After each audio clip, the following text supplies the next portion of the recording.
Becca the white-tailed deer.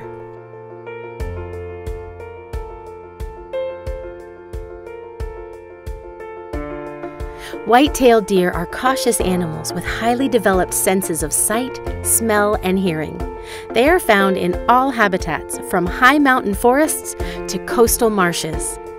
Although unregulated hunting and loss of natural habitat brought the white-tailed deer populations to a record low in the late 1800s, stricter game laws and changing land uses have allowed the population to rebound dramatically. Becca has been a resident of the WNC Nature Center since September of 2013. Born in the summer of that year, she was found as a fawn by local residents who noticed her lack of fear and her comfort around humans.